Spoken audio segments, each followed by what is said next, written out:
Delphi Bank's location in the King Lincoln Bronzeville community to the root of its name. The focus is to uplift Central Ohio's communities of color through access.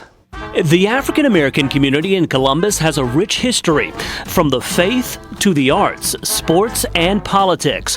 What you may not be aware of is the community's history in finance. A Delphi loan and savings company, Central Ohio's first black-owned bank in the 1920s, folding during the Great Depression. We wanted to build on that legacy that they started. Franklin County Commissioner Kevin Boyce, part of the team spearheading a rebirth of sorts with the opening of a Delphi bank. This is an institution that serves everyone. The idea is to create a platform of equality, of access to wealth for everybody. According to the FDIC, a Delphi bank, one of 21 black-owned banks in the entire country, the only one in Ohio. A massive undertaking requiring millions in funding. We planted our seed right here in the heart of the community where we think providing the type of access that hasn't existed in a long time might change the narrative. The bank's CEO, Jordan Miller, the former president of Fifth Third Central Ohio. We're doing this because we think we can make a real difference in people's lives, in people's businesses, and in families. A big part of the effort to boost access to capital for black families, from those looking to purchase a home to entrepreneurs in need of business loans. History doesn't mean anything if you can't change it, if you can't improve it, and if you can't learn from it, and that's what we're trying to do. A recent report from the Federal Reserve indicates that black adults are the most underbanked demographic in the country.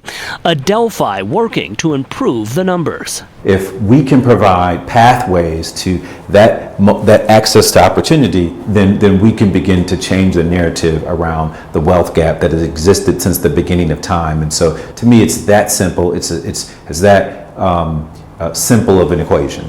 The team at Delphi is confident the bank can be the start of change here in Central Ohio, helping African American families create generational wealth. Rodney Dunigan reporting. Top brass within the Columbus Police Department tells us that a lot of thought went into this change. The idea is twofold: to not only decrease the response times for emergencies, but also to help officers better connect with the communities that they serve. For some time now, we've reported on the crime rocking Columbus neighborhoods. Screaming and running, and oh my goodness gracious, it was a madhouse.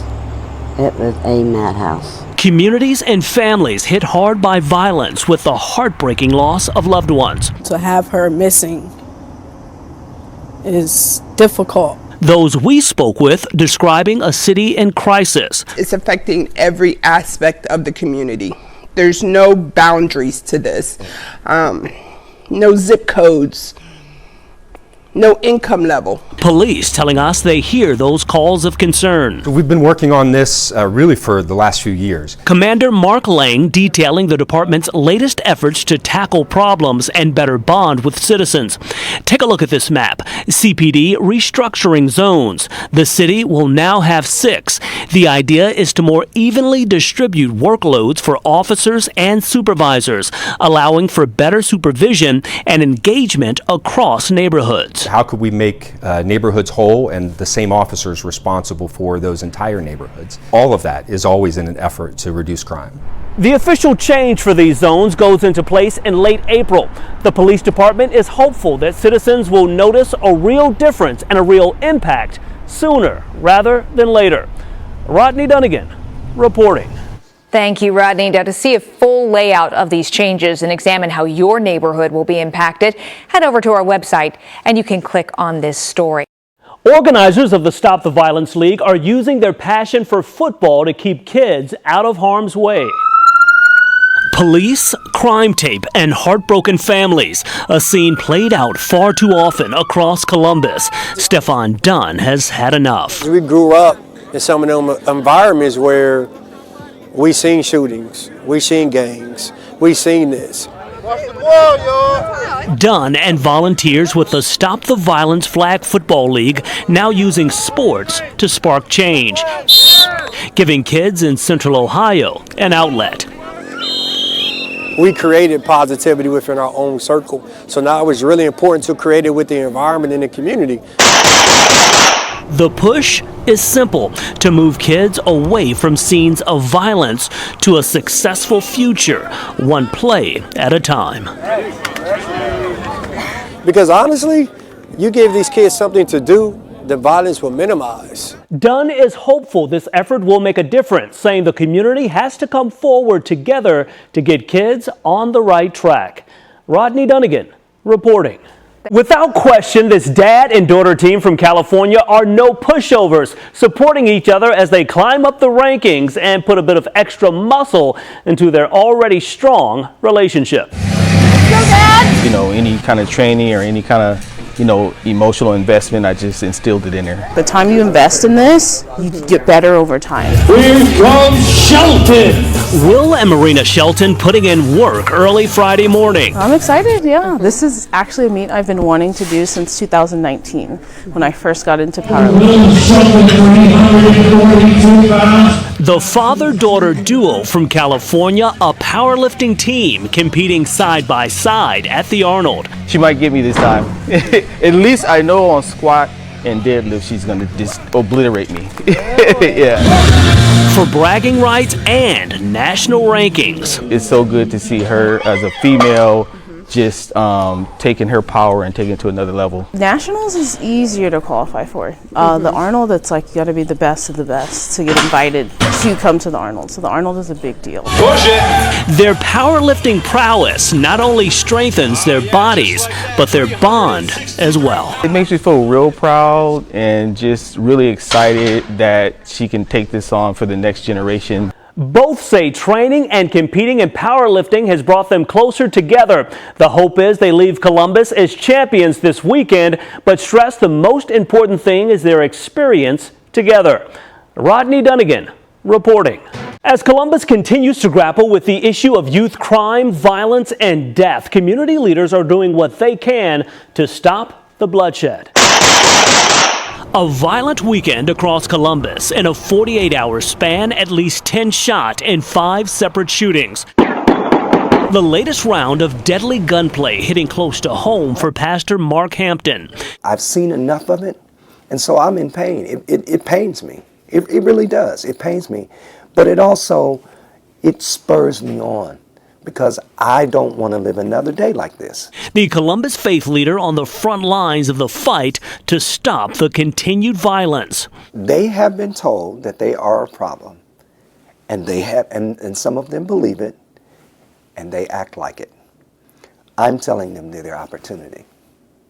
And I think I can change their behavior by doing that. Hampton, part of a team organizing a youth summit focused on giving young men the tools they need for change, from mentorship to educational and job resources. But imagine these young men going on to college. Imagine these young men being fathers. And imagine them starting businesses. And imagine the change. What would our city look like then if we didn't have that problem? That's what I mean by transformational change. Hampton telling us top brass are on board, working to make a difference. And mothers of murdered Columbus children, moms like Jacqueline Cashmere, who know the pain of loss firsthand. It's affecting every aspect of the community. There's no boundaries to this.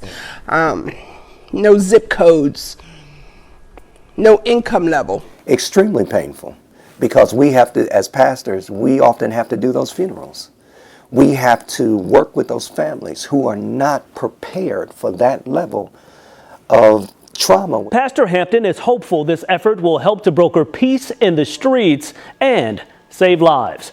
Rodney Dunigan reporting. Sparking growth and success, a major financial push in the King-Lincoln district aims to impact individuals, families, and businesses. But there are 6 coins on here throughout the whole bar that is turned completely upside down. For Antoinette Parks, it's a dream that she was able to turn into a reality. Beignets, Cafe de Mons, New Orleans, Louisiana. Everybody here is family. Yeah, we even have the grandkids working. Everybody's family here. The owner of Chef Butcher's Creole Kitchen in the King-Lincoln district It'll be about 15 to 20 minutes on your order, right? always wanted to be a business owner, always wanted to impact her community. Once we actually got it going, for this area, it really stuck. And then a lot of people started knowing who we are, and they started looking at us as a pillar of the community. And this will be the entryway for the office and for Dip Custom Prints, who we're here talking about today. Arthur Norman, owner of Dipped Custom Prints, with a similar mission to make a difference. One of the historic elements that I wanted to preserve in this space was the tin ceiling. We have a lot of repair work to do. Both part of the continued development of the King Lincoln District. No one can do this work alone, right? Fifth Third is here to listen to the community, to collaborate with PACT, but to really engage with the individuals that live, work, and play here. Now an additional push. The pair of businesses awarded funding as a part of Fifth Third Bank's Capital Readiness Program, aimed at lifting up communities. So we really believe that it's important to improve the communities that we operate in. So doing this place-based investment was our first foray into really trying to address racial equity and the racial wealth gap. The support, a boost to entrepreneurs looking to be the backbone of neighborhoods. A mural that Dipped helped to design that captures the history of the area. It's going to help a lot because I'm always interested in learning because, our world keeps evolving. And if you don't keep learning, then, you kind of get left behind. We're beginning to see Black history of today, basically Black history in the making, actively happening. And I think it's important to document those things. This project is the latest in the resurgence of the King Lincoln District. City leaders are pushing to make the neighborhood an urban center as it continues to blossom and become a community base for families. Rodney Dunigan reporting. We're touching base with talented students who have their future plans all mapped out with careers in the trades. These talented youngsters putting their skills to the test. It's all about who chooses and who wants to do it and who really puts the time and effort into doing it. The high schoolers participating in the Battle of Columbus bricklaying contest at Fort Hays Career Center. It's pretty cool. It's definitely something I want to do for a while. The competition not only challenging the students' knowledge of masonry construction, but also aligning to current workforce needs. Trades are the only industry that you can't outsource in the United States. Consider these numbers. In January of this year alone, construction companies hired more than 25,000 new workers. Hourly wages in trades like construction continuing to rise. Okay, but the bottom line is if we're going to have Intel and all these other structures go in, we have to have people that can build. And these are our future right here. And as soon as I found the perfect lab, which was masonry for me, then I just started to love it and I started excelling. Keep going, keep doing what you do. Don't worry about nothing else. Stay in your zone. The winners here not only walking away with bragging rights, but real-world tools that can set them up for a successful future. Something to keep in mind, finding a trade job doesn't mean that you won't need any further education past high school. A lot of these jobs require certifications or even an associate's degree. But the cost is a lot less than a 4-year college degree. Rodney Dunigan reporting.